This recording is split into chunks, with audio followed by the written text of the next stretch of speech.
Our dog is so cute. I hope that is the first thing that all of our friends on Twitch saw. Yes. I hope so too. Hello and welcome. Our dog is so cute. All right. We got that. Feels weird to be on with y'all instead of just hanging out and watching. It's a different feel. It's a whole different show. Yeah. Whole different animal. Mm-hmm. That's an animal. Speaking of animals, The face. Oh my gosh. No.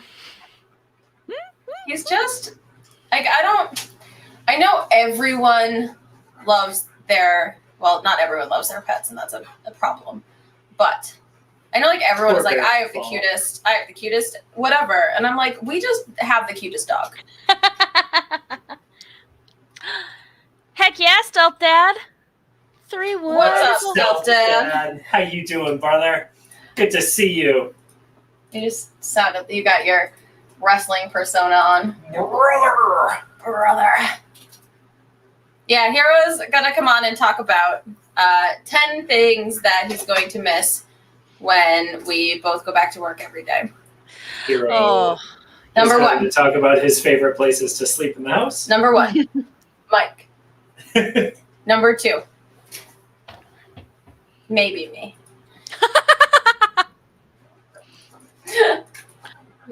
That's it. 1 and 2.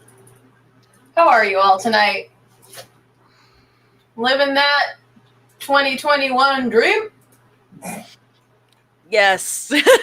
That's something like that. Oh man. Okay. All the things. Oh. Hero is not joining us, Stealth Dad.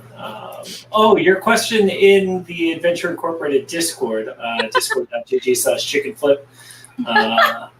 You asked about throwing a van in the air, like the shoes. I have never done that. Apparently, Stealth Dad says that if you throw your shoes up in the air, they bounce around and then land right side up. Normally, when I am wearing my Vans and my feet go up in the air, I do not land right side up. So I have not noticed this phenomenon. Also, currently, one of them is upside down. I don't want to say myth busted, but I'll let you be the judge.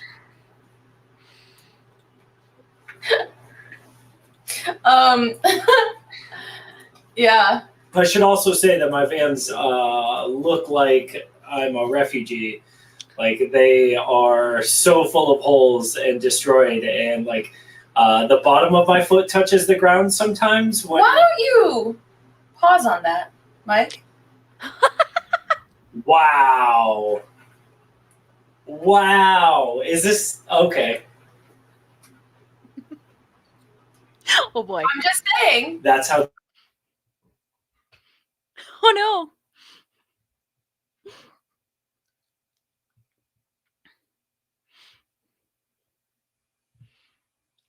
So Stealth Dad, I can't answer because I don't wear Vans. Oh, I lost audio on both of you. Hey. Can you hear us now? I can hear you now. Do we sound terrible? No, you sound lovely. Great.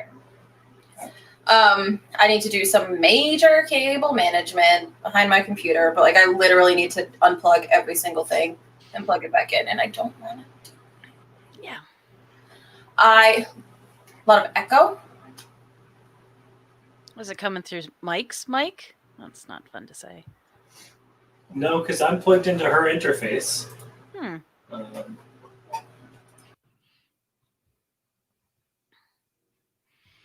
And we're definitely not coming through a webcam. How's that? Oh, wow. That's a big difference. Better? Yeah. Oh. Yeah, because there was background sound happening and it's all gone now. Well, There we go. Wow. Like I said, I have to do a whole bunch of cable management, and I am mad about it. Technology. Yeah, this morning I was editing for Adventure Incorporated, and I was halfway through the episode, and my computer turned off.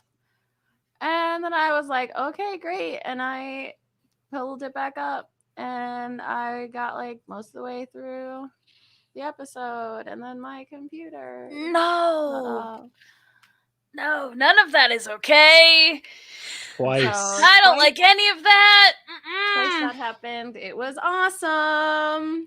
No, I'm looking at you. Don't get any ideas. I don't have the mental stability to handle that right now. I honestly also didn't. But you know what? I finished the episode. I don't know, Bean. I don't know.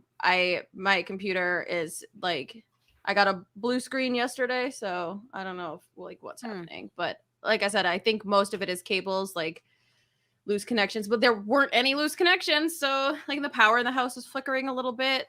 So maybe it just took that and was like, I'm gonna go to sleep now. Good night. Good night. I don't wanna edit this episode anymore. I'm sick of silencing throat clears. That's what my computer was saying this morning. Yeah, there's a loose connection between my brain and my spinal column today. So here's hoping for that to make its way through the next hour and a half. Yep. Let's get started. Let's do this. Let's do it. I like it. Go. I was like, where are the things? It's fine.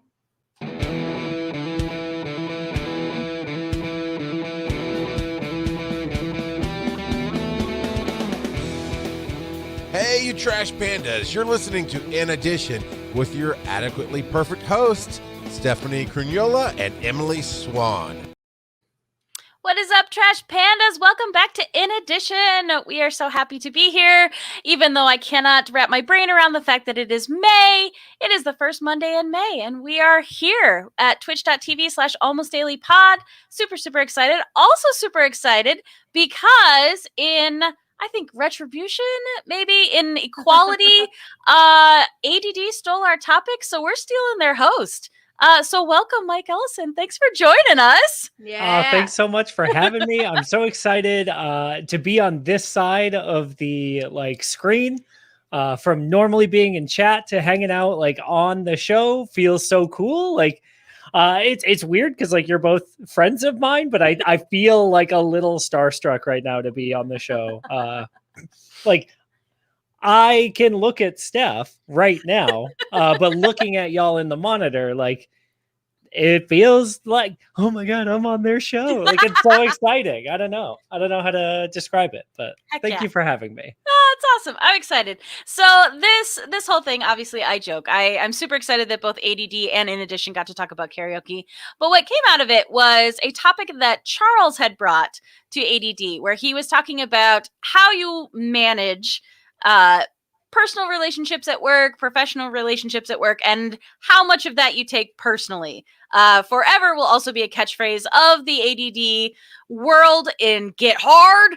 Get hard! Exactly. So tonight, folks, in chat, we're getting hard. So what I want to know... Get hard! Get hard! I love it. It's not personal, it's business. So I will start. This has been an issue for me in my entire professional life, dare I say possibly even before that I was in the working world. I take everything real personal. I don't want to, I don't mean to, but it's there. I'm sure that my astrological chart says that, and any of the other identifiers of how you describe me, it's all there. Oh yeah. But this is an issue, and this comes from a lot of the time spent in my professional life working in small business. And an unfortunate side effect to small business is there's rarely enough staff. And that often means that one person might wear a lot of hats. And with that, it then means that you are taking on a lot more than is in your job description. And then when people let you down, or fail, it can be that much more heartbreaking. It can be that much more frustrating. But also, there's no one else to pass things off to. So if you've got a customer yelling at you or a sales rep yelling at you, which I have had many times, both of them, there's no one else to run it up the chain to because you're the person. So Mike, you touched on it. I'm going to throw it to you and see your history in professional working and what you have found with that part of it. Yeah. So the context I think is really important, and it's not something that we got to dig into a lot on the show, right? Like I started working doing construction work for for my mom's boyfriend's construction company at the time. And so like it was personal, right? The things that he would be mad at me for as my boss sometimes had nothing to do with the work that I was doing on the job site, right? And then vice versa, right? Like some of the things that we would talk about on the way home or at home had nothing to do with home stuff, right? And it was about work. And so like finding that balance was impossible. It just didn't happen. And so that was my first job ever. And then my next job, I was working construction again, this time with a stranger. And this boss that I had was like, he was looking for people. He was looking for subcontractors, right, who were willing to do whatever was needed around the job site. And like, I needed a job, and I didn't want to work with my mom's boyfriend anymore. Yeah. Because surprise, it sucks, right?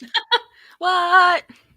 And one of the things that I learned, oh God, I have food in my teeth. Nobody was going to tell me anything.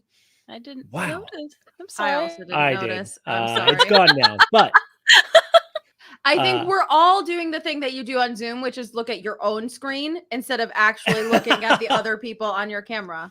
oh, I was checking in every once in a while, and then I like smiled big, and I saw it, and I was like, "Oh no!" Oh, okay, Bean, that makes sense. Good. And Tigress, that makes sense too. You would. Anyway, so like at that job, that was my first time like learning that like, oh, a professional relationship and a familial relationship is very different, right? And so that was like, even though there were 4 of us on the job site, and like you were saying, Swan, like if one person didn't carry their weight, like it affected the other 3 of us massively, right? And in the moment, that was really tough for the rest of us. And what that situation taught us was that like we needed to be super clear with the expectations, right? And I think that's maybe the message of this Get Horde video that Charles like made us have to watch, right? Like the homework that he gave us. Yeah. Such a dad move. It was such a dad move. Like, here's some extra credit for you to do Right. before for showtime. But then like as I started moving forward in my career, the thing that I noticed is that like the bosses never gave me the same like space that we were supposed to give them, or like the same considerations. And so my thought on that was like, well, if I'm not getting it, I shouldn't be giving it. Okay. Just excuse And me while I write some notes down on my. like I distinctly remember like my first like working for a company job was at Pizza Hut, right? So like not even like a real company, like it's a restaurant. It's working in the service industry. And like you hang out with your coworkers all the time because you're all in the same space, right? You're all in the same like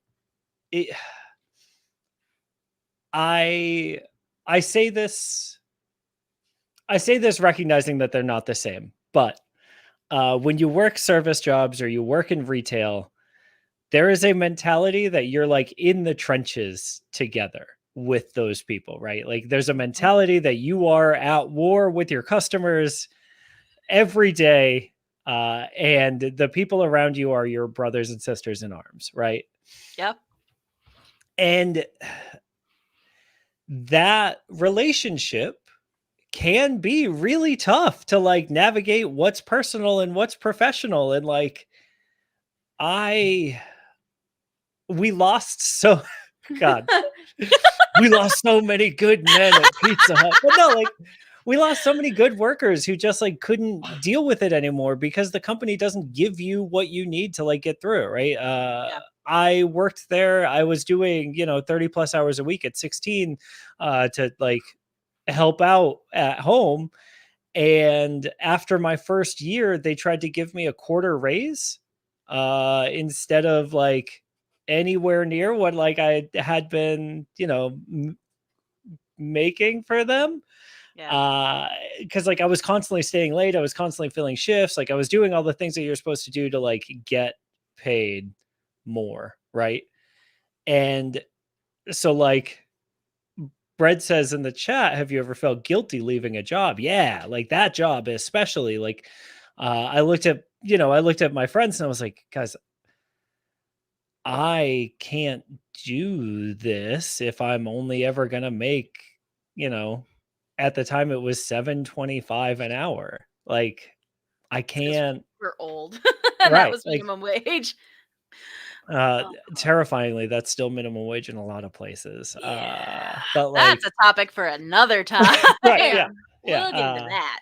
But so I was making $7 an hour. I got bumped up to a quarter more. And then I gave my 2 weeks notice 2 weeks later when I said, I walked in and I said, so we're going to talk about this because either I make $8 an hour or I have to quit. And they were like, okay, so is this your 2 weeks or are you just going to like, or do I take you off the schedule the rest of the week? And I was like, no, I'll do my 2 weeks. That's only fair to my compatriots, right? Like My and then brothers. right. And then the next week I wasn't on the schedule. Oh my Jeez. god. Oh So god. like that's the shit I'm talking about, right? Like those are the things that like the company will do because they don't care about you. And like we were a franchise. Like we weren't Domino or we weren't Pizza Hut corporate. Like we were a franchisee. I knew the owner. The owner had like 4 stores total or whatever. And so like we would go to different stores to work wherever we needed to be. It was different, like, but still shit. And so, yeah, like I got burned so many times from it that like I decided, okay, I can have a personal relationship with everybody that I work with. And I can have a professional relationship with everyone I work with. And the people who I really like, I'm going to stay in touch with personally after I leave or after they leave. And I will hold them to the same professional standards that I hold everybody else to. And like I had to draw that big line over the two things, right? Because otherwise I was just going to keep getting like sucker punched in my little emo guts. And like I didn't want that anymore. I wanted to not feel personally hurt when Danny took a shift off that we were supposed to work together. Like who was gonna sing the middle parts to the NSYNC songs when they came on the radio while I was doing the terrible falsetto? Like who was gonna back that, like. And then I realized that he wasn't skipping NSYNC radio practice. He was skipping fucking awful hell Pizza Hut. Right? So I think this is interesting though, because I think that there's a separation between having a personal relationship with somebody outside of work and taking things personally. Like I think you don't have to have a personal relationship outside of work with somebody to still take things personally. And like, I know that I'm coming at this from like a really different work experience because I've never done anything besides teach or tutor. I guess I worked at Starbucks for a month, so I have done. I worked at a skate shop too, so like pure. Never mind. Yeah, I've I was got, gonna say no. You have service and food service. Like, but I loved working at Starbucks. It was awesome. I really genuinely did. I would die. I would drink too much coffee and my heart would explode. Like I don't drink coffee. So. Oh yeah, see, that's the way to do it. That you need to not be a caffeine addict, and then it's a great job. Exactly. But coming from teaching, I have to have a in the building personal relationship with every single one of my students. Like I have to spend the time getting to know them. And so like that's why I wanted to cycle back to what you said about expecting the same considerations from your boss that you were giving to them. And I don't think that's something that is, because I have a million considerations for the 150 students that I have every year. Like their well-being is the top of my priority. And I don't get that. yeah, that's From students, administration, from anyone. And so, and still, when kids do things that are shitty, like I don't know how to not take it personally because I've invested all of this time and energy into taking care of them emotionally as well as academically. so. I think, and Swan, tell me if you feel the same way as me, but I think that in teaching, you kind of like you have to look at your students as your customers and not your coworkers, right? Because like I'll give you a yes and with the students, yes, and to that point, their parents are 100% the customers. That was a big distinction for me because also it took me a while because I wasn't ever a full-time teacher. I was always part-time. I was always specialty teaching. So I would have like a 7-week block of class and then take a break or do something like that. And so there was the relationship and the connection I was having with the students for those 1-hour week sessions. That was awesome. And we had a good thing. But the downside to that, and the part where I would switch into, say, customer service mode, is when their parents would come back and say, why don't I see a difference in my child's art? And I said, because I saw them once a week for an hour for 7 weeks. And, not even going to go into how I'm teaching them techniques and we're learning how to talk about art and all the stuff that actually happened in that hour. You're not going to see that much of a noticeable improvement in 7 hours worth of class. Like it's there, but it might be hard for you to see. So that was the part. Like also, when it comes to talking to the administration about filling my classes or what I want to set my class load at, like how many students can I take or how low do we open it? And like that part of it. So yes and no. The students themselves, I don't think I'll ever not be able to have a personal connection with because of the specialty aspect of it, but also just because that's one where I'm like, nope, I remember how much connecting with teachers meant to me. And I don't think I'll ever not be able to be that person. But when it comes to their parents and my actual administrative staff there, that's a much more hardline conversation than it is with the students. Well, and I don't mean to say that you shouldn't form a relationship with your customers. Right. I think, honestly, I think the best businesses in the world do that and do it really well and make their customers feel fucking great. Otherwise, like, they're a number or whatever, like, I want a business that treats me like family, like is a real thing. And the art of being a good employee of a business is making a customer feel that way while also not taking it personally when they're like, oh, I went to this other place because they have a lower price this week. But so I'm fairly decent at that with parents. Like I would say I can do that customer thing with parents. I can make them feel valued and good and whatever. And not take it personally when I have a parent in a meeting say, yeah, my kid doesn't do any of his work in English because he doesn't like it. And like, I get that because I hated English too. Or like, can you explain to my son why he needs to take English? Because I have no answer for him. Which are things that, I have been told this year. And like, I can answer those questions because like, I absolutely believe that what I do is important and beneficial. And I don't take that personally because I know that that's just a shitty take, you know? So like for a customer standpoint, because the parents are people that I see fairly regularly, but not for 90 minutes every day for 10 months. So like for students, it's a weird middle ground because it's every day for 90 minutes for 10 months. So I feel like there's a nebulous, not coworker, not customer for students. And I know like, yeah, it's its own thing altogether, but like, I just don't know how to not like take it personally.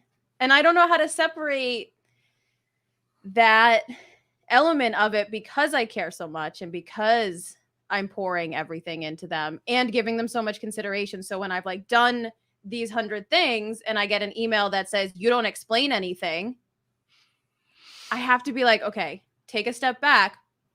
First of all, the information is in 4 different places in 4 different, accessible ways. I've said it every day for a month. It's been on a calendar every day for a month. Like, I am explaining it. I am doing my job. 99 students understood it perfectly. Yeah. This is the outlier.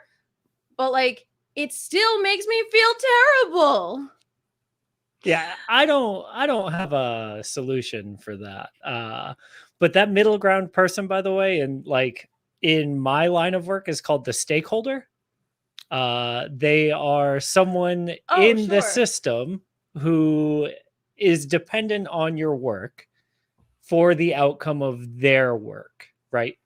And so they're someone who is depending on you to do your job really well so that they can do their job well. And really, like, I don't understand the education system's structure. So like, I don't like, I got nothing. Businesses like typically make sense to me because like, oh, my manager is my boss, right? But like someone else's manager is a stakeholder in my project. That makes sense to me, right? But like Steph's boss has no bearing on what Steph does, and also is not a stakeholder to anything but the student. Like, I can't draw it out. You know what I mean? Like, I can't make an org chart work for me. And well, so I think that know. was something that was really cool. And again, I was super excited about this, but also because I've got the similarities with Steph coming from education, but I've also got not only working in the trenches in retail, one of my current jobs, but also working in a slightly corporate structure. And while I was in a small business, we were still beholden to a large company. We were an independent contractor who dealt with a large company that had a very specific hierarchy and had a very specific structure.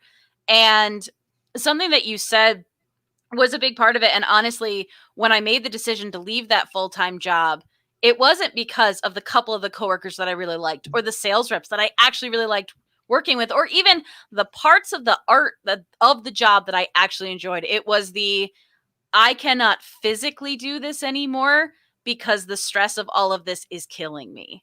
Like, and so that was leaving that part of it. I was like, no, it broke my heart to leave the people that I cared about. Yeah. Because they were good coworkers, they were good friends, like that part of it. But it was also I can't do this anymore. And it's laughable now because I'm going back and helping just a little bit. But it's been brought up, like, do you want to come back? And I'm like, no, I don't though. Like, right. I like coming in. I like doing art. I don't want to be back here full time because there are still, we'll say, hierarchical maybe hierarchy issues in the management stuff. Like, even though things have changed, things haven't changed. And I'm not like, fool me once, but not going back to that. So that's my little bit of learning.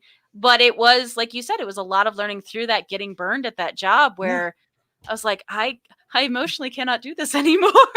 And Swan, like Steph will tell you, of the people that go to happy hours, I am consistently at happy hours. Like, I have so many good friends at work. Like, and I use finger quotes like crazy because they are friends at work. They are people at work that I get along with at work in a work situation, right? Who I love to see outside of work. When I see them, I am not texting them about my life. We are talking about, the things that we do and the way that we're going to do them, and the barest surfacest level of like what's going on in our lives. They're all super fun. I love it. When we go to the holiday party, I gather a crowd, and like we like move as a unit, and like we like are constantly gathering more and more people, like until we're like a Katamari Damacy of dancing and drinking. Like we just, I don't know how to describe that, right? Like No, it makes total sense though. Like you have a professional relationship and you are friendly at work, but at the end of the day, you have your own life. Yeah. Because like in the conversation with Charles, I was worried that I came across like a dickhead who like goes to work and busts his ass and like doesn't take no shit and like leaves. But that couldn't be further from who I am at work. Like I am, the word that people use to describe me all the time is warm and inviting. Like I like foster communication and like support, and like people are constantly telling me how much they help me, like, or how much I help them or whatever, right? Like but once I leave the building, if I'm not going to happy hour with you, like We're done for today. I'll see you Monday. Yeah, like no, and I don't think you came across as an asshole at all, in that I think, and it was fascinating for me because I've been a manager in Charles' position, and I've been same. at a point where I'm just like, I needed you to be different. Not you, Mike, but the person. Like, I needed you to God, not story do of my life, though. Swan. like, and so I understood his frustration, and I think that was the big part of it, because as someone who works in a different profession than you, but also has been working for a little bit longer in his life, these are still things that you're dealing with. And even though you are approaching it differently, it was one of those that there was sense behind the closing off of certain parts of you when it comes to work, because again, and it's we're tiptoeing up to the get hard, but it's the Get hard. I'm not just being an asshole. I am being protective of myself for not only the benefit of myself, but the benefit of the company. Because Right. again, I look back at my past job. I let myself get to the foregone place. I couldn't Right. come back because I didn't set up boundaries. Too soft, Swan. You're too soft. soft. I'm squishy, inside, outside, all over. I am a marshmallow. So yeah. So I that was my takeaway of getting hard, which will never not be fun to say. Well, and it's tough, right? Because try as I might, I'm in the same position, right? Like I've worked in my current company for 8 years now. I have gotten the short end of the stick more often than I like to admit, because they know that like I love working here, and I love the job that I do, and I love the industry that I'm in, and I love the people that I work with. And it is a foregone conclusion to the people that I work for that I will always be here. Right. And so this past probably 3 months or so has been a lot of like, all right, this is enough. This is too much. And it's time to start untangling those feelings, and it's time to start moving on, and figuring out how that works currently in 2021, as well as where I'm at in my career now, right? Because I know I could go right into where I had been before my latest job, right? Yeah. But the current role that I have, like as I've progressed through my career, like it becomes harder and harder to define what I do in a resume, so much as how I do it and the elements that I bring to a company in general. It gets a lot more vague and like strategic, and a lot less like, I hit my numbers all the time and I deliver value in this clear way. You know what I mean? Yeah. Yeah. But it's the thing that I was thinking when you were saying that is the reliability. And it was the, Right. you could look around our little office and you could see who had the most work. And that was still the person that a lot of people came to because they got it done. And like that, again, it's that balance where like, I like being rewarded for my work. I like being recognized as being a hard worker. But there's that very, very like tentative line where then it becomes, but Oh, we'll I'm always being. give it to you. That's right. Like, oh, well, you'll just work more, right? And I was like, I'm at 14 hours. I don't think I can. I don't think I can work anymore. My brain isn't working. But I think that what Group is for Life says is really important too, is that so he says, I've had to shut down and become less personable due to toxic coworkers and toxic work environments. And I think that honestly, like, I think one of the reasons that like having this conversation on the show is really good is because it just is someone saying it out loud. And that's we're not solving any problems here. Like we're not going to fix tonight that I'm going to take everything personally because I'm just going to. There is no fix for it. But it is a great reminder to hear it said out loud, that creating those boundaries and starting work in those boundaries. And that's something that as a teacher, I think I started teaching when I was 22, and my oldest student was 21. So like people call Mike warm and approachable at work. Like if there is any opposite word for me at work, that's what I am. And that's what I've been for a decade because of when I started. And so like when I start a class, I am just, this is like, I will make you feel welcome, but you will like, we're not hugging. I will never hug my students. I won't. Like that's my line. And so like I've always had that really hard this really hard line that I'm not friendly. I am kind, but I'm not friendly. Like that's the balance that I have to strike so that I don't in the middle of the year have to like do a refresh and like, well, I'm a bitch now. Yeah. Sorry. Cause like So here's the thing with all of that from Steph. Like I'm sure she feels like that. I am also 100% positive that her students fucking love her and are constantly being like, you're my favorite teacher. Can I eat lunch in your class? And she goes, no, absolutely not. No one can. Never talk to me. And then she has students who are literally like, so when we go to your wedding, is it all right if I wear this? I have a kid who comes in my room every day, like with a countdown to our wedding. I'm like, if you can find it.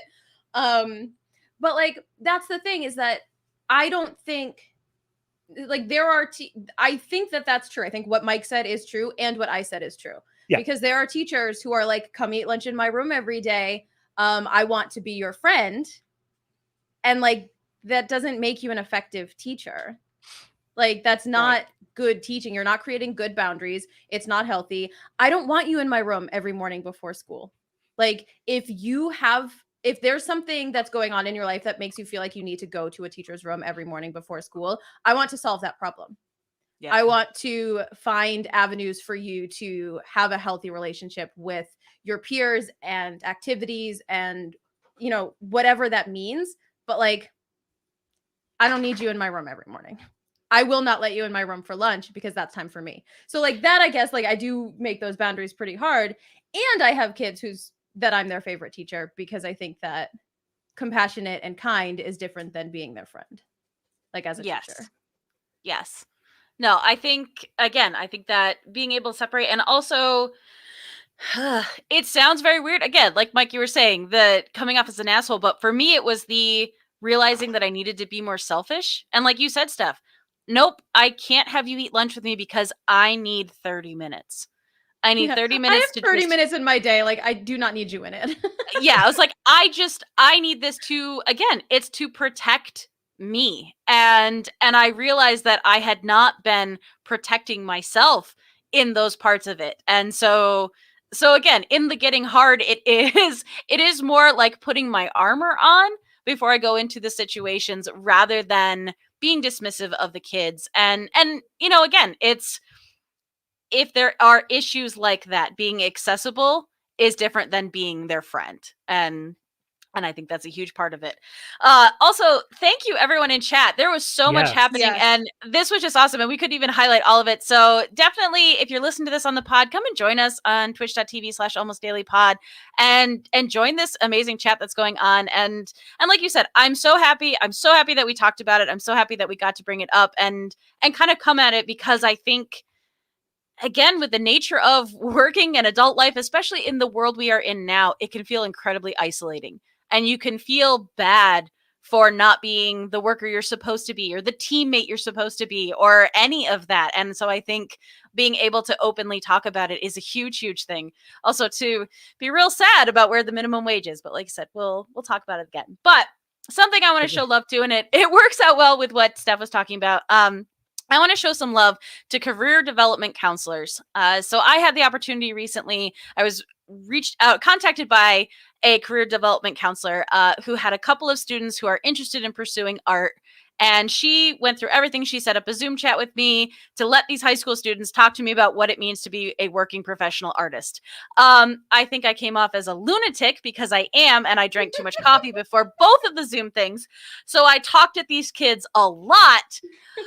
But both of them sent me lovely emails at the end of the day. And one of them said, she's like, oh no, like, she actually thinks that it's possible to be a working artist. I'm like, well, good. That's a happy takeaway. But to have someone in high school who's already recognizing things in students, and again, this goes right along with the topic, having that support staff. So it's not just one teacher inspiring all the students, but it is the counselors and the guidance counselors and those people who are reaching out and seeing that spark in students and connecting them with people to show them what working could be and how it doesn't have to be a certain way.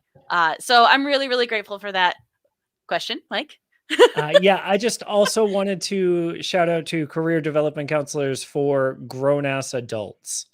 Yes. Y'all, if you are in a situation where you don't know what to do, get yourself some career development counseling. It's a full-time ass job for people. They're everywhere. And they can tell you, hey, your skills that are this, and this would be really good for this, and this. If you choose to listen or not is entirely up to you. Or if you choose to go get Doritos and paint your face like the Joker baby, then that's also on you. But that's all. Oh, no, I love it. I absolutely love it. Also, if you've listened to us in this and you think that you might be ready to look for a new job, also another good reason to reach out to some people and yeah, maybe leave that toxic place and set up new boundaries. But big thanks. Thank you to Future X Skeleton for joining in addition and getting hard with us. We are so happy to have you. If you want to see more of Mike, definitely tune in every Wednesday night on this same channel, twitch.tv/almostdailypod, for the Brother podcast, the Almost Daily Discourse with Mike. If you want to find more of us, we are first and third Mondays on this channel. If you want to find more of me, I am at a swan named Emily across the internet. I've got Doodle Crew. I've got my own personal stream. I've got Sketching Shakespeare with Steph, which is rad, and I love it. She's my favorite Shakespeare teacher by far. The only time I've really understood it, which makes me very happy. But we're so happy to have you. And yeah, we are not career advice people, but hey, if you want to chat with us about careers, we've got an email, and you can send us an email at inadditionpod@gmail.com. So thank you, pandas. We'll see you later. Bye.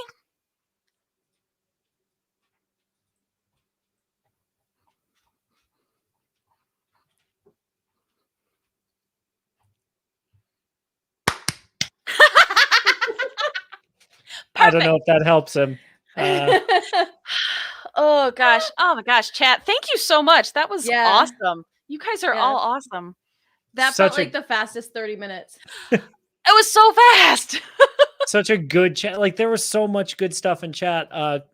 VO by Kurt at the end here said, please don't leave a place until you have another place. mostly yes, right? Sometimes fucking you got to get out of there. Sometimes it's really bad, and maybe you have a support system that will allow you to do that. Don't just quit a job and then like become, you know, a vagrant. But like definitely do what's right for you, and sometimes that means like leaning on your support to get you out of a situation that like Grievous for Life was talking about earlier. A toxic work situation that ain't getting better, and it's not helping you find a new job.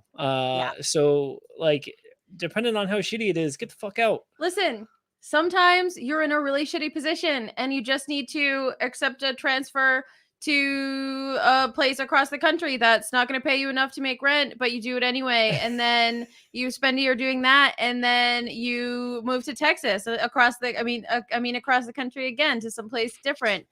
And then you end up in another place that is much better than the first situation that you were in. Sometimes life just works out like that. And Kurt, yeah, I agree. Quitting on principle doesn't work out the way that you think it will, but that's why I said like mostly yes, you're right, but also sometimes no. But it's like, but not even principle though. Like some places, like right, it's damaging to continue working there. Like for real, a job I was in, like I was a step away from having to make some phone calls every single day. Like every day of my life, I was a step away from like a really bad place. And I had to get out. And for me, that was leave the whole state. Because like, y'all, I don't know if you've ever been to Rhode Island, but like if you're unhappy in 1 centimeter of Rhode Island, it's the entire freaking state. Like that's it. Like it's just the whole state. Which makes sense. We've all seen Google Maps. We all know Rhode Island is 1 centimeter. The fact that you were able to be in the whole state at once and not also Connecticut and Rhode Island or in Massachusetts speaks to your heels. So yep. Well, and to Steph's point with it, and to Kurt, so again, talking about my last job. So I left a full-time job with benefits, and I didn't have a plan. Now, this didn't mean that I had nothing lined up. It just meant that I didn't have a specific idea of what I was going to do. I just knew that this was a good point for me to leave. This is where I can do the least damage to the coworkers that I care about. And I'm leaving at the slowest time of the year without having to stay any longer because I couldn't stay any longer because I was literally falling apart. But then I went to friends. I was like, hey, I'm looking for part-time work. And it's how I ended up at the winery. It's how I ended up taking on more teaching stuff.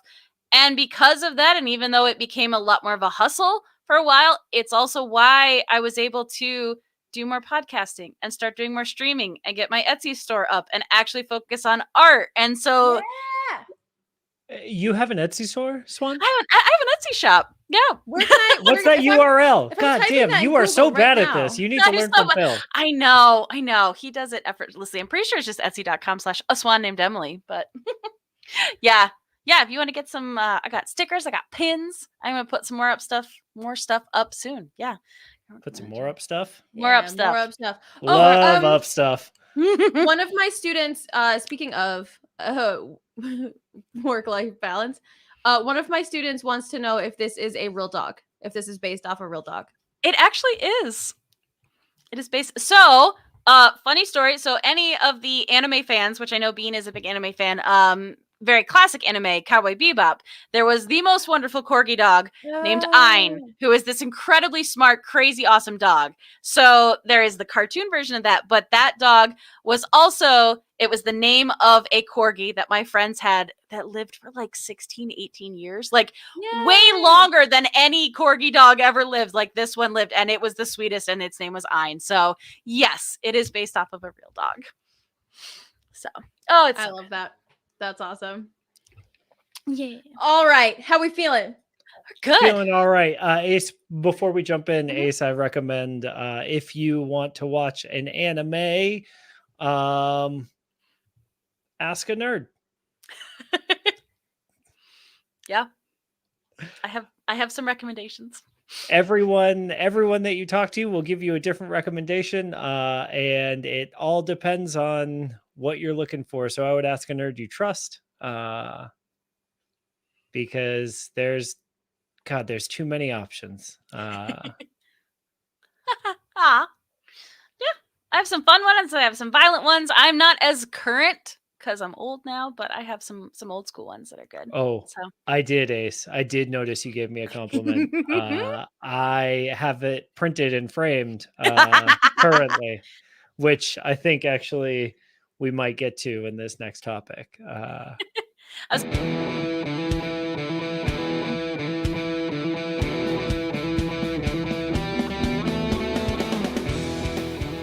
Hey, Trash Pandas, you're listening to An Edition with your adequately perfect hosts, Emily Swan and Stephanie Crugnola. What's up, ya butts? the best. Hello everybody. We are here for In Addition at twitch.tv/almostdailypod, the first and third Monday of every month, the sister podcast to Almost Daily Discourse at Almost Daily Pod Wednesday nights on Twitch. And in the spirit of, I almost said brotherhood and sisterhood, but I hate that segue to introduce you. We've got a guest on tonight from Almost Daily Discourse, Mike Ellison. Thanks, Familial sis. Glad tie. to be here. No, That's getting weird. Should we do that thing where old married couples call each other mom and dad? Oh, that's I weird. hate that. It's so That's gross. so weird. absolutely not. No. Well, I'm just going to call you Future Skeleton instead. Mike, All right, Ma. no. It's so wonderful to be on the show today. No. I With- can't even mute him with because he's on my mic. wife. Great. Mike, where can people find you in like not an old man voice? That's a great question, Mother. Oh my people, God, no, stop. People can find me at Future X Skeleton on Twitter, at Adventure Inc. Pod, adventureincpod.com, Adventure Incorporated Podcast on Facebook, and twitch.tv/SRSBIZ_network. Cool. Thanks for being here, I guess. Thanks, brah. Thanks, brah. No problem, sis. Don't stop. No, I hate it so Oh, that was to much. Swan. Okay, that's fine. Yeah, no, I call you No, Mother. okay. Let's talk about trash. Oh god. Let's talk about things we need to throw away. Wow. So we've had a lot of topics lately between ADD and In Addition of like things we collect or things that we have too many of, stuff like that. So bouncing off of that topic, but I don't really want to get into like, you know, the hundreds of electronics cables that Tony is hoarding in his bedroom. What are the things that you need to throw away, but you just haven't either like had the heart to for a sentimental reason or for like no reason that you can justify, but like it just is going, you know, it's going to sit around in your house until you might move across the country 3 times and you still find yourself in possession of these items for no reason at all other than like you don't know why you can't throw them away. So like I'll start with like the inspiration for this. I have 2 pieces of clothing that like on several occasions my mom has literally said to me, "Why haven't you thrown that out yet?" Because they've got like holes all over them. One of them is like All over one of them is like a black sweater. It's like a black mesh sweater, and I'll wear it like it's like a beach cover up, basically. It's like so supposed to be a sweater, but like I wear it like a cover up. Swan, I went in and like I hand tied a bunch of the threads back together so at least her like whole boob doesn't just like fall out of one of the holes. Like The beach doesn't matter. It's like nothing is bad at the beach. nothing is bad at Nothing the is bad. beach. You know, like nothing is whatever. And then like, so I've got that. It's just comfortable. And then I have this tank top that I'm pretty sure was like both of my sisters. I don't know. Like, I don't know where it came from, but I have it now. Also has holes in it. It's like a really loose tank top. It's not flattering. It's not held together, but it is comfortable. And and like I will not get rid of it. And I'm kind of afraid sometimes that I'm going to like open my drawer and it's not going to be there. And Mike's going to be like, you know how you catch a dog with like food out of his mouth? You know, and you're like, what's in your mouth? And you're like, nothing. I'm going to, like it's going to be sticking out of the side of the trash can. And Mike's going to be like holding the lid down, like, just running, sprinting down the driveway, just pushing it away. Oh, Doing God, the I dog love thing where you don't look at someone, you look away. it. Mike, what's in your... No, couldn't be me. If I don't look at you, I don't exist. Yeah, you check back every once in a while to see, oh shit, she's still looking. They're Yep. just such comfortable comfort clothes. And like, I will not get rid of them. And I don't even know, I can't even give you a good reason why. I don't even have a good excuse, but I will not get rid of them. So that's kind of the inspiration for this topic. What do you have? So I'm glad you Love mentioned it. those, because the first thing I thought of when I saw this topic was, so Steph has this sweater, and no, I'm kidding. I'm kidding.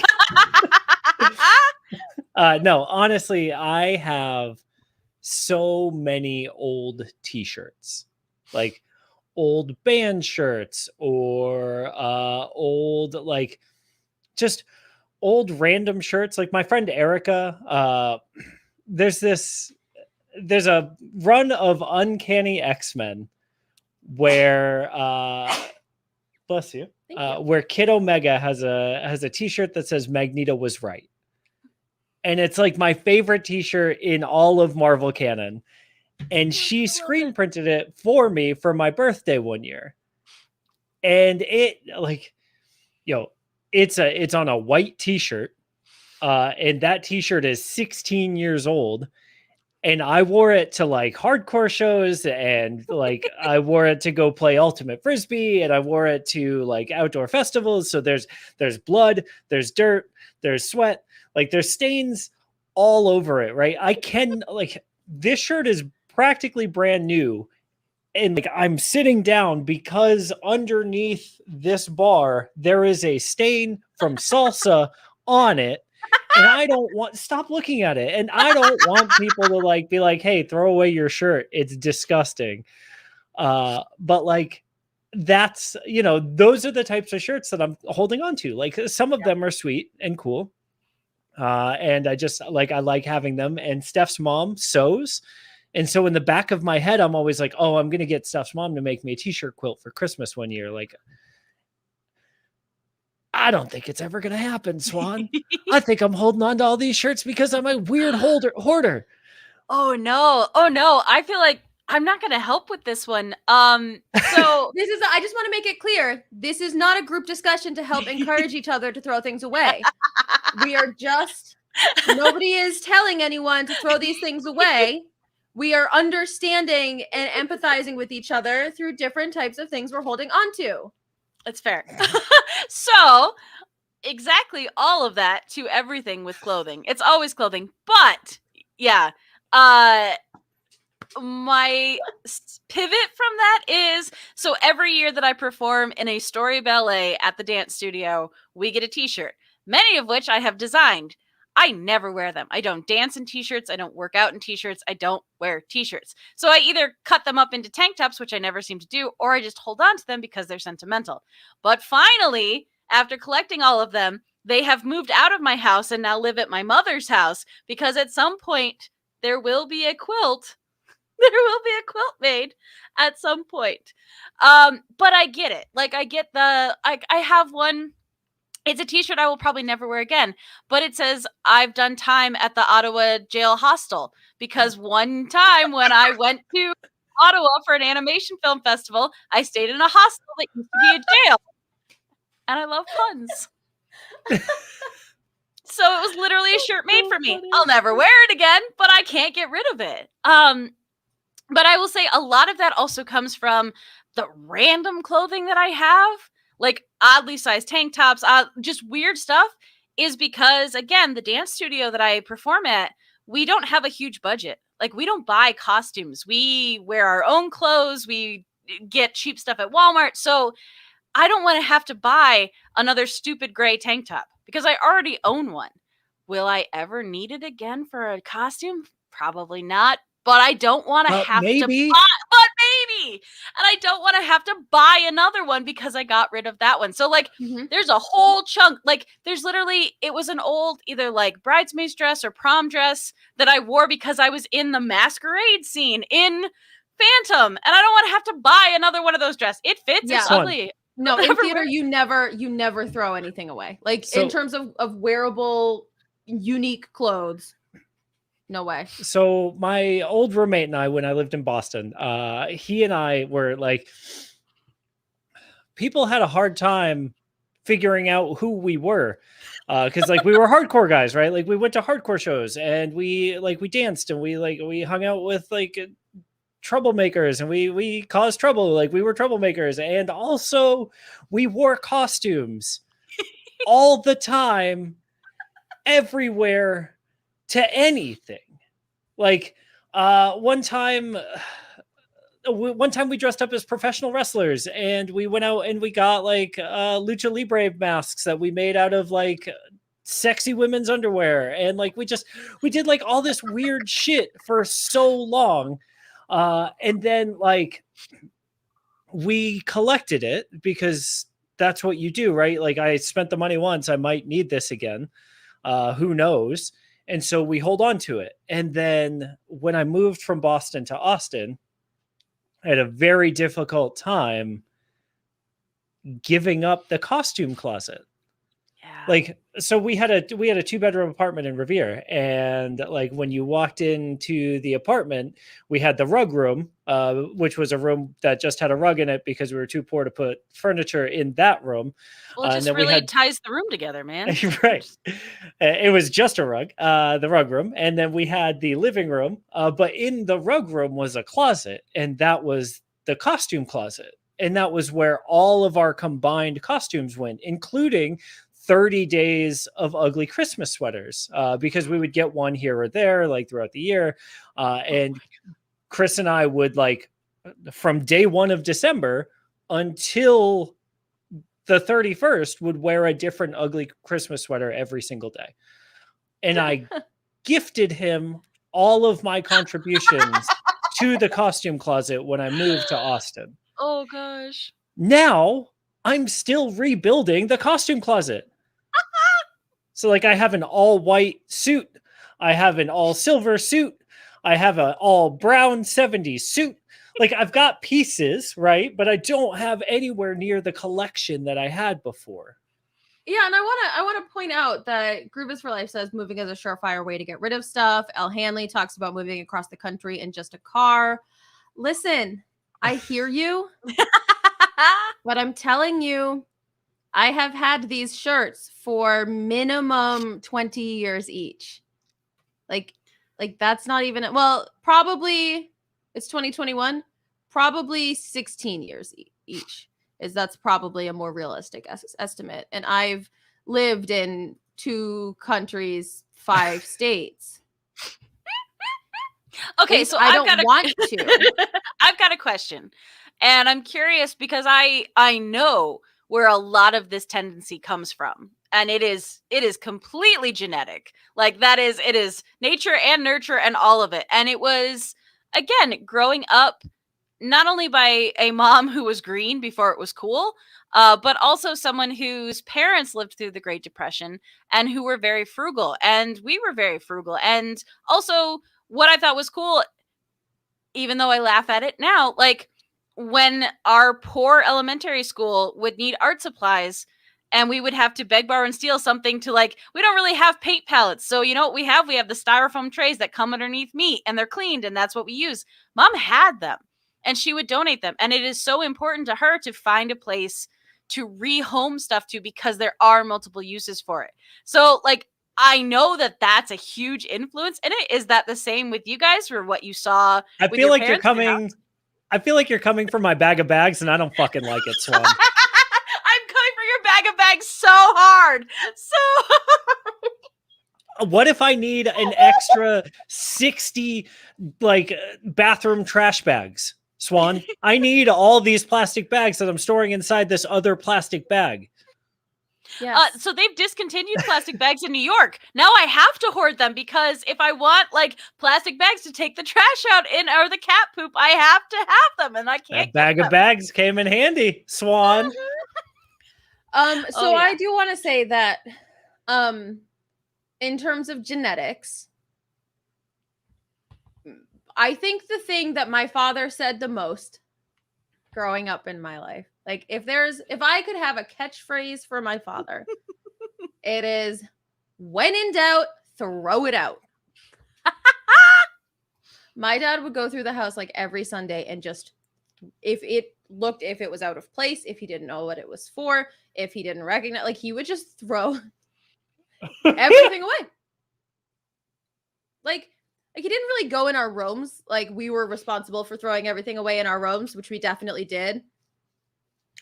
I definitely don't still have a bin of like random trash from 1994. Your dad's not listening. You can just tell the truth. Unless you are, Polly, in which case don't check the closet. But like that's the way he lived.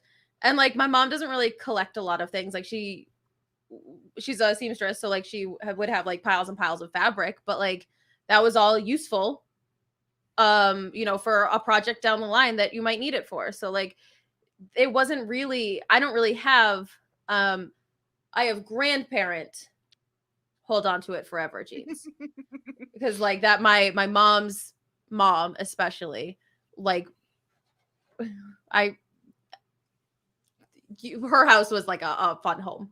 It was like an amusement park in and of itself. You want a wind-up toy, you've got your pick of 900. Like you go in the goodie drawer and you pick out whatever you want. That was my grandmother. So like that I guess I get genetically, but the holding on to things is not apparent. It was not like a learned trait or a passed down trait from my direct parents, because they were like, nope, we are going through and we are throwing every single thing in this house out this weekend. So for me, my grandmother was born in 1917. So she was, Great Depression, like her husband's family built their house.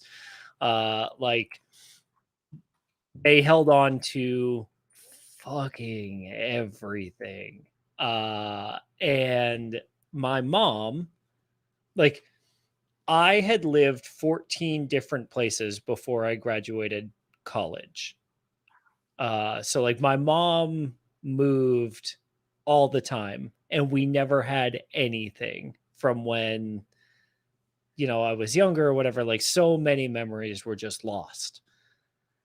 And so for me, I think like Steph, I have this like middle ground issue of like, if I let it go, it's gone forever. Mm-hmm. But also I'm just going to move and I don't need it. And now I own a house, so I'm not moving. Yeah. So like, who's going to get my costume closet now?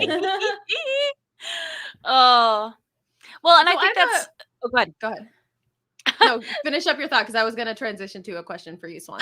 So I think it's interesting along those lines with the memories. So I've talked about it before. I'm relatively open about it. Like I don't have any plans to have kids of my own.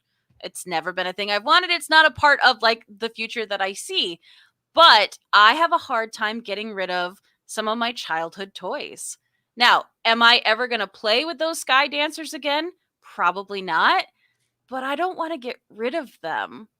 They were a dangerous toy and I lived for the danger.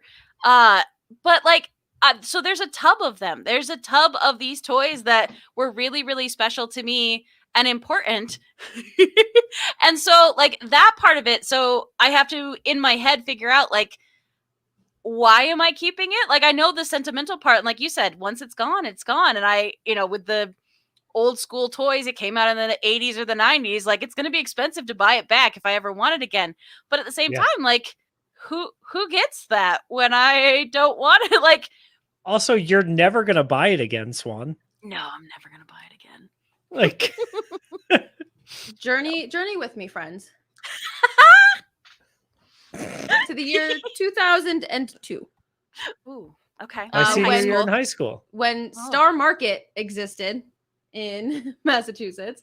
Okay. I was at a skating Star Market might still exist, but In some places. in some places. But I was at a skating competition on the Cape with my dad, and I was the only one competing in regionals that year out of me and my sisters. And we went to Star Market to grab dinner because we were at a hotel on the Cape. And my dad said, hey, if you land both of your combination jumps in first round tomorrow, I'm going to buy you. We were like, just wandering the aisle. He's like, I'm going to buy you 14 of those sundaes. They're like these little Friendlies Sunday cups. And I was like, okay. And he's like, and that ghost, because it was September. And I was like, okay, hell yeah, challenge on. And I did land both of my combinations. And this is that ghost. And like, he doesn't work anymore. But every single Halloween, I like change the batteries. I try to like take it apart to figure out how to make him like up until like 2 years ago. And again, moved across the country like 4 times. This ghost came with me to grad school in London. Like, this is a 19-year-old toy that doesn't work. And the fucker didn't even vote in November. Yeah. The fuck. Yeah, so like I totally understand your like unwillingness to like, because why? They have sentimental value. They have no like practical value besides like it's this cute little ghost that sits up in my like it was in reach. Like I was gonna say, a little shelf next to me. Oh, I love it. I love it. But like I totally get it. What I had wanted to ask Swan was, because you're an artist, do you have a lot of like posters, art, things that you're never going to hang, you're never going to do anything with, and like, but you have an attachment to? Because like I've got a bunch of posters in that closet that I'm never going to put up anywhere, and I don't know why I'm keeping them. Those of you who are not watching live on stream, Swan just got up to, I think, do a demonstration. So twitch.tv/almostdailypod, first and third Monday of every night. Unless she's getting snacks. If she's getting snacks, I would like a granola bar. Oh, no snacks. So my turn. This is an entire like circular roller mailer. These are all posters. These are all art. These are all things that I love that have hung on multiple walls. I will never hang them up again. They are damaged at the corners. They are in bad shape, but they are protected here and they're saved because I don't want to get rid of them because they're pretty and they're art and I like them. Yeah. So yes. And like, the nice thing is, like, look how small that tube is, right? Yeah, but never. Like, I'm never gonna put them up again. Maybe. What if you get a garage one day and you want to hang all your old art up there? That's a good point, honestly. I mean, That's like, I'm holding out a lot of hope for that exact thing with all the art that I have in mind.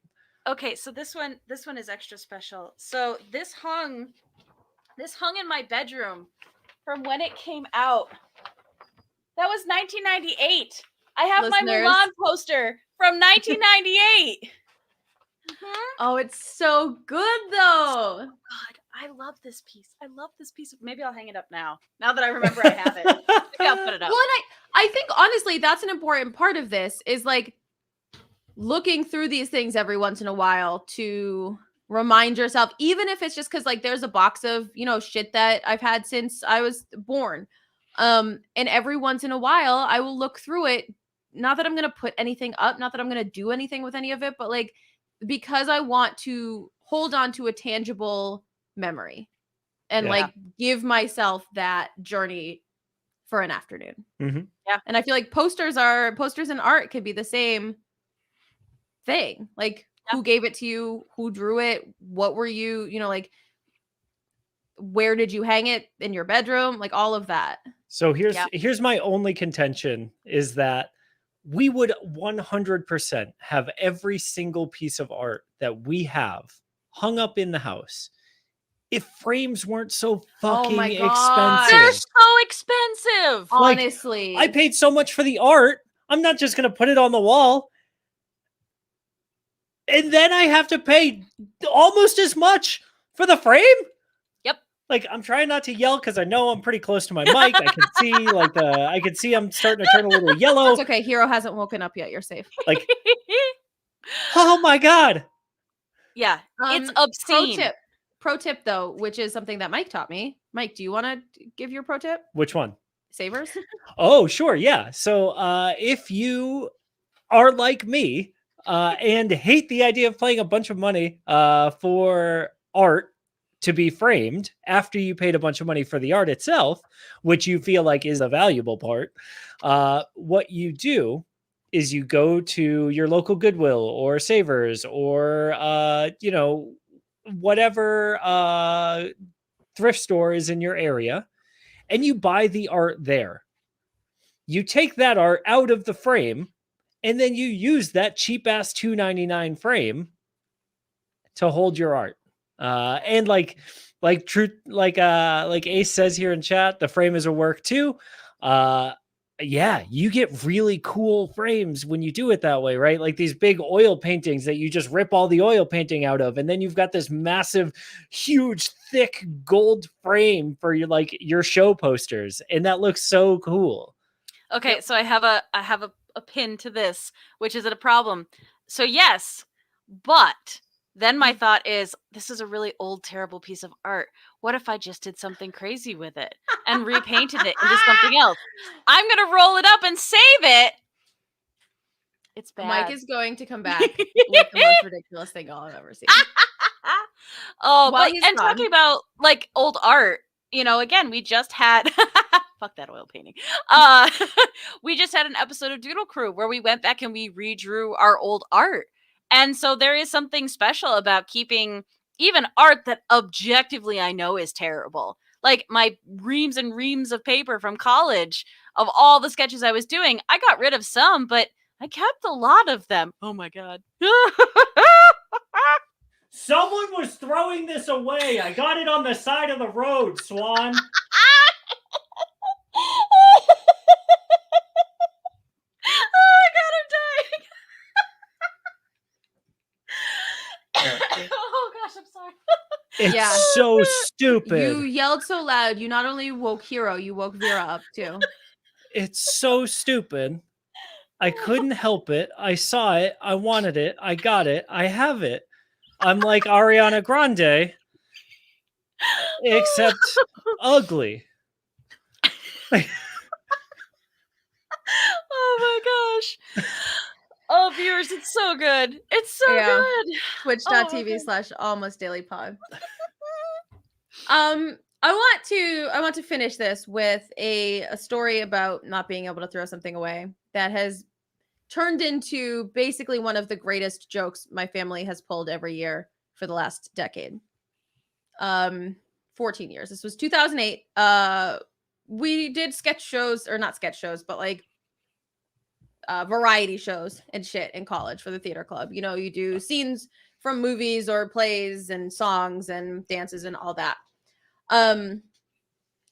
So a group at my school did a scene from Saved, which is a hilarious movie. But in the movie there is Buddy Christ, and it's a cardboard cutout of Jesus that's given finger guns. So to have the effect of this scene, they got a 6-foot cardboard cutout of Jesus and used it on stage as a prop. And as we're tearing down the set, everyone's like, bringing everything to the dumpster. And I was like, I have weird feelings about throwing this 6-foot cardboard cutout of Jesus into the dumpster. And they were like, well, you can have him. And I was like, okay. My family has passed Jesus around for like 14 years, however long it's been. I don't know. 2008, 13 years. And every year, Jesus comes out of the front hall closet for Easter, hangs out in the window, goes back in the closet for the rest of the year. Like, this is just every year at Easter, somebody on Facebook is like, where's Jesus, Krugs? Oh my God, it's so good. Because I didn't feel comfortable tossing this cardboard cutout in a dumpster. Oh, I love it. I love it so much. Yep. It's sometimes it's hard to throw things away. And Raging Lady Boner says, "Bring Jesus to Dragon Con." Dragon Con is no place for Jesus. I've seen a lot of shit there No. No. Jesus rode in the when we brought my grandmother to the assisted living home or whatever, wherever she went. Jesus, they wouldn't let Jesus ride in the back with her. So we put him in the front of the Yeah, ambulance obviously, because cab. Jesus is your co-pilot. Yeah, there's a was. song about it and everything. He was Can't sit in the back. What's wrong with you? He was in the front seat of the ambulance. Boop boop. So yeah, I ending this with "I love Jesus" is a weird way to Oh, I might not have him in my heart, Truth Tigress, but I have him in my closet.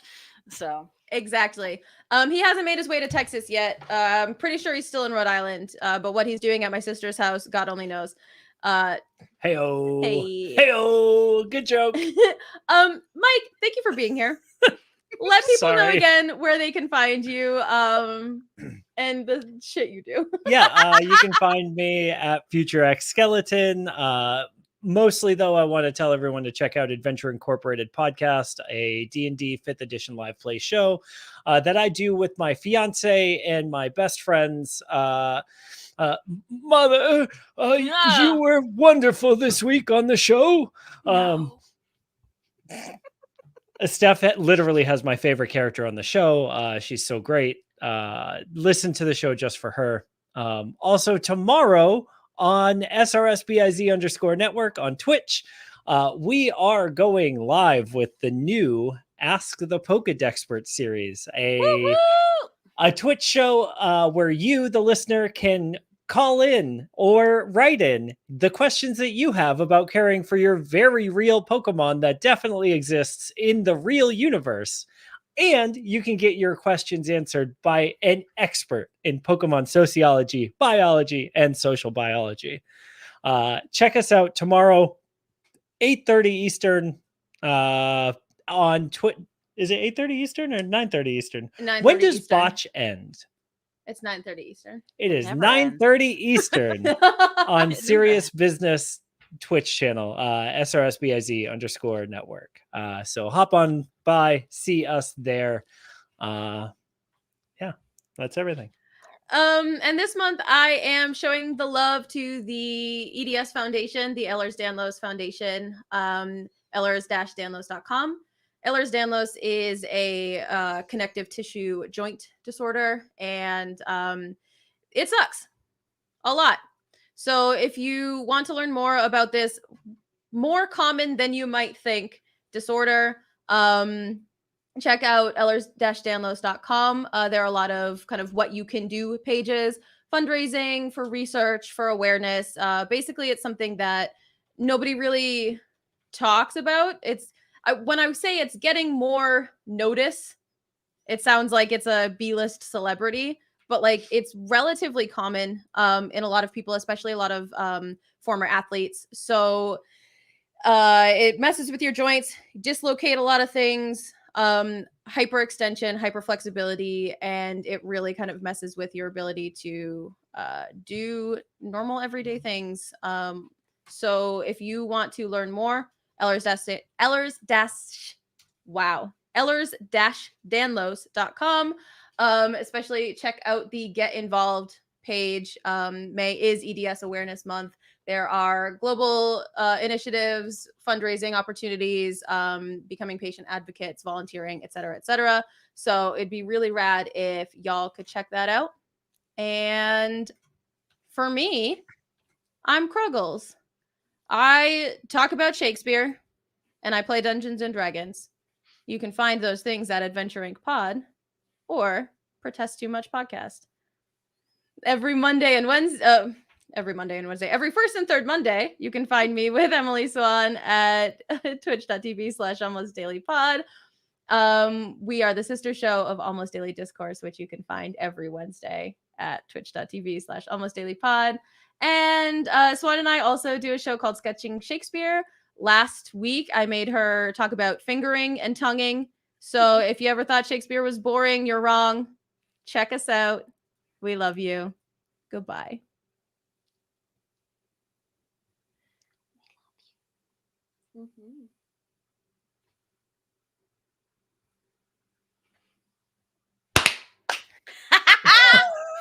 Oh, poor hero. I'm sorry. That was really loud. I was like, I know. what just happened? Oh gosh. Y'all, thank you so much for having me on this week. This was so fun. Yeah, thanks This for being is here. awesome. Oh my gosh. I love it. We woke the babies. Yeah, we did wake the babies. Sorry, all babies. I don't know why, but the Almost Daily Discourse Twitch channel wouldn't let me send links, so I had to send them from my like regular account handle. Well, Just weird because you're an admin on this, so it should be fine. Yeah. But Right. Well, so I sent it from like my moderator like actual username and not the Almost Daily Pod account. So click on the link to learn more about EDS. It's yeah. Oh.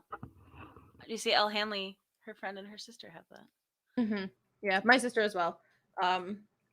It sucks, and it's like it's degenerative, so it doesn't get better. But it's also I feel like every time you mention it to a group of people, somebody in that group of people either has it or knows people who have it. So like it's so or if you talk about the symptoms and the not symptoms but like I guess symptoms, if you talk about what it does to your body, there's a lot that's undiagnosed as well. A lot of people have it who are not necessarily going to have the time or money or healthcare resources to get a diagnosis. That's another show for another day. But yeah, it super sucks. Anyway, yeah. Thank you, thanks chat, all for being here. yeah. Chat was rocking tonight. Chat was awesome tonight. I'm glad Steph didn't make fun of me on the show for the fact that I never throw away a pair of shoes. But literally, like, it's because I made fun of you before the show when you were talking about your Vans to Stealth Dad, and so I didn't feel the need to make fun of you again. I appreciate that. Yeah, but yeah, like I am currently wearing a pair of Vans that is like just barely held together. My running shoes are a pair of Nikes where I can see my entire big toe. Like I just that is because I grew up poor though, right? Like I have a very hard time throwing it away if the sole is still attached to the shoe, mostly. Yeah. Like if there's a little flap, that's fine. It's when it's more than 3/4, that's when I have to throw the shoe away. So I want to say I would be exactly the same way because shoes are expensive and throwing them away is really rough. But what I found, and again, as I was, I grew up as a dancer, I was really hard on my feet, but I also have had repeated multiple surgeries on my feet for corrective issues. Right. So it got to a point where I can't wear shoes that long anymore because the damage that I'm doing, like if my orthotics have broken the sole of the shoes, I have to get rid of the shoes because it does so much more damage, and I don't want to have foot and ankle surgery again. Like I did the one foot and I don't want to do the other foot. Like it's not fun to learn how to walk again. So that's my I will spend more on shoes than I ever wanted to as someone who doesn't like to wear like a lot of different shoes. It's just like, no, I have to invest in this because if they're crap, then I am shortening the longevity of the already bad feet that I have. Totally. And I fucking love shoes. Like I have a lot of pairs of shoes, but my like go-tos, my two like main pairs are just beat to hell. And so like I know I need to throw them away and like either buy another pair of the same damn shoe or wear one of the other 4 pairs of shoes I have in the house until they get to be bad and I throw them away too. Yeah. Yeah. hard. So It is so to hard. your Hard. get hard. You know to what? your I'm getting point, Bean. hoard. I'm gonna throw them away tonight. So Bean, I actually have orthotics. I have podiatrist made custom built orthotics. Oh my god, dude. Peace out. It was a good go. They had a good life. Hold They on. I did need you- land right side up. Stealth Dad was right. Oh my god. Mike, I need you to take Kurt's advice and not throw out these shoes until you have secured another pair of comfortable Vans. We You can laugh. be taught. I And- am not kidding. You're going to be so mad if you throw those away before you have a new pair of shoes. When I throw those away. Oh, thank you, chat. Thank you for going on this adventure with us. Yeah. Oh gosh. We'll let the baby sleep now. I don't know. Yeah, we You're- will sleep Yeah, time she for was- the babes. She was Sleep eating time for us. plastic, so. What's in your mouth? Seriously. All right, y'all. We love you. Thank Have a you. good rest of your week. We'll see Yes. most of you in chat on Wednesday. Heck yeah. Bye. Bye, y'all.